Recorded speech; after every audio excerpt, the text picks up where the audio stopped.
Hello everyone, this is a Notifier CRL-124 fire alarm control panel. This panel was produced during Notifier's acquisition under MHART from the late 1960s to the late 1980s. The CRL-124 is one of Notifier's smallest fire alarm panels.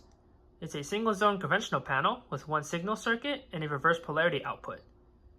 This particular panel was produced in January of 1980 and was one of the earlier panels to introduce solid-state components.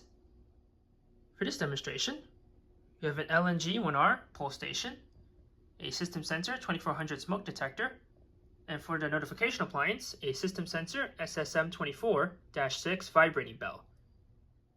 This is a very simple non-coded fire alarm panel, so let's just get right to it.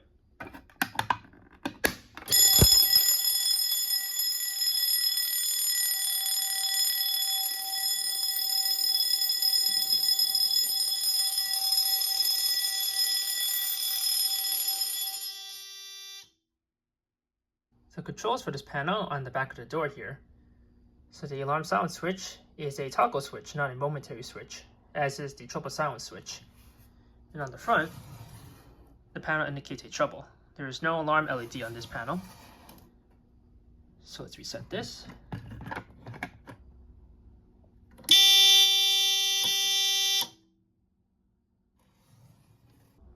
And system is back to normal. And now for the smoke detector.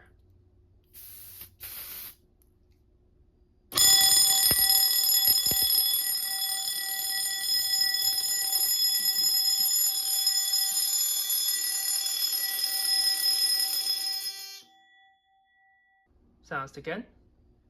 Just stared at the detector, so you can reset.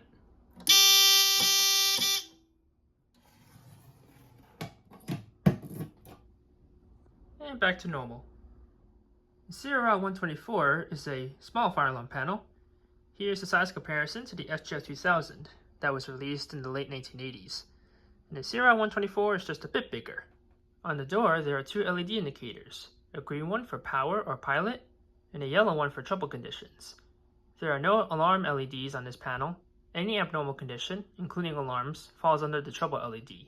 On the back of the door is the main circuit board. It has the trouble silence, alarm silence, and system reset switches. There's a couple of relays here. There's also some basic operating instructions. Behind there is a jumper that can be installed to make the signal circuit non-silenceable for water flow systems. Inside the back box, there's a transformer and a large terminal strip. Here are some very worn out wiring diagram instructions. Going from top to bottom, here's the AC input, a Form C alarm relay, reverse polarity output, signal circuit, a trouble bell circuit that this piezo is connected to. Right here is the initiating zone. It's a 3-wire zone. One pair of wires goes to non-power devices like this pull station, and the other pair goes to power devices like this 2-wire smoke detector. They share a common positive. Below that are some positive terminals, one for trouble input, DC power with battery backup, DC power without battery backup, and below those is the common negative terminal. The last two terminals are for battery backup. This panel does not supervise batteries, so battery backup is optional. And that's it for the CRL-124. Like a lot of MHART era notifier panels, the CRL-124 is largely forgotten nowadays, although its design will be carried on to later panels like the SGL-1000 and the SGL-4000. If you do happen to acquire this rare notifier panel, the CRL-124 is small, simple, and durable. With non-powered and powered zones, a variety of different initiating devices can be connected to this panel that is relatively straightforward to wire. In any case, if you have any questions or comments on the CRL-124, feel free to post them below. But until next time, have a nice day.